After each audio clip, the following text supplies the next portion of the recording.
এখন যেটা হলো নেক্সট যে লাস্ট স্টেজ 7-2 আইন 7-2 অনুযায়ী সরকার 30 মধ্যে গেজেট প্রকাশ 30 মধ্যে শপথ ব্যবস্থা সরকার 30 মধ্যে তাকে শপথ পড়াতে বাধ্য শপথ করাচ্ছে না এবং এসে চ্যালেঞ্জ করছে।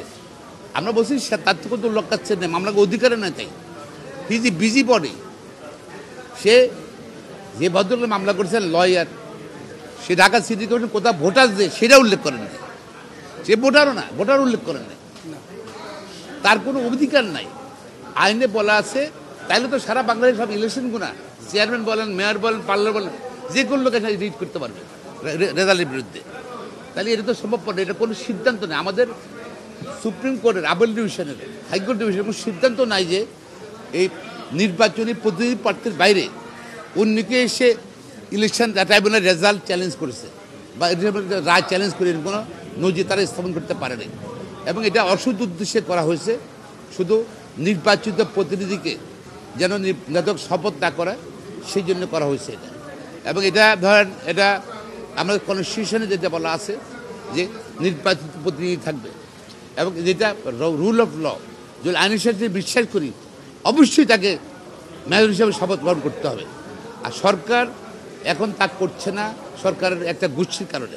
আমি শুধু সরকারকে বলবো না, সরকার একটা বেসিক কোয়ার্টার একটা গোষ্ঠীর কারণে তারা এখানে আর স্থানীয় সরকার মন্ত্রণালয় থাকবে। ঢাকা সিটি কর্পোরেশন নিয়ে গেছে, সেখানে তো অফিস করতেছে স্থানীয় সরকার মন্ত্রী উপদেষ্টা। এটা কীভাবে সম্ভব হয়? পরে এখন তার কোনো লোক কাছে নেই, তার কোনো মামলাকে অধিকারে নাই এবং অসৎ উদ্দেশ্যে ফজলুল তাপস সাহেব আসতে পারছে না, তার পক্ষে মূলত সদ্য নামে মামলা করেছেন। সুতরাং এই মামলাটা চলবে না, এবং খারিজ হওয়া উইথ কস্ট। আমরা চেয়েছি উইথ কস্ট। যিনি এটা ঘুমটা আছে, এটা ছদ্মবেশে এ বদলোক করছে।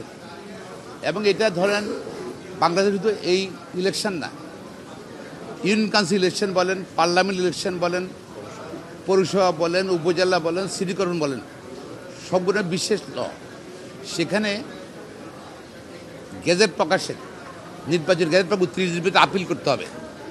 সেখানে কন্টেস্টিং পার্টিগুলো থাকে। তারপর আদালত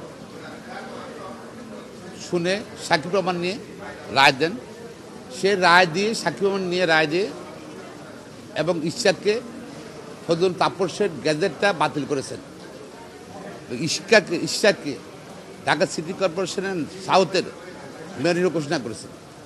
এবং আদালত আরও বলেছেন যে নির্বাচন কমিশন নির্দেশ দিয়েছেন 10 দিনের ভিতর গেজেট প্রকাশের জন্য। নির্বাচন কমিশন আদালতের নির্দেশ অনুযায়ী এবং আইন অনুযায়ী এবং 27শে এপ্রিল গেজেট বিজ্ঞপ্তি প্রকাশ করেছেন।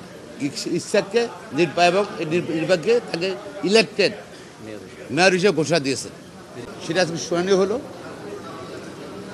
এবং আদার সাইড থেকে যে পিটিশনের পক্ষ লয়ার বললেন, বক্তব্য রাখলেন, তারা বলছেন যে তার বক্তব্য অনুযায়ী এটা লফুলি হয়নি, লিগালি হয়নি, এইসব অনেক কথা বললেন।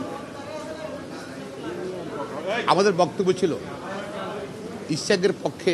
আমাদের বক্তব্য ছিল এই যে ভদ্রলোককে উনি মামলা করতে আসছেন, এখানে আইনে বলা আছে ইলেকশন ল যে বিশেষ আইন, যে স্পেশাল ল, সেখানে কন্টেস্টিং পার্টি যারা কন্টেস্ট করে ইলেকশনে তারাই শুধু পার্টি থাকে, তারাই মামলা করতে পারে। এখন এখানে ফজলুল তাপস সাহেব উনি করতে পারতেন। তো আমরা বলেছি যে আসলে ফজলুল তাপস সাহেব তো আসতেছেন না, যিনি করেছেন মামলাটা তাপস সাহেব যা বলতেন উনি তা বলছেন। রিট করেছেন, সেই রিটে বলেছেন যে উনি চ্যালেঞ্জ করেছেন যে ট্রাইব্যুনাল যে রায় দিয়েছে সেটা চ্যালেঞ্জ করেছেন এবং এটা অবৈধ ঘোষণা চেয়েছেন। আর এটার সঙ্গে একজন মন্ত্রী বলেছেন, উপদেষ্টা বলেছেন যে এটা মামলা বিচারের হাইকোর্টে এই জন্য শপথ দিতে পারছে না।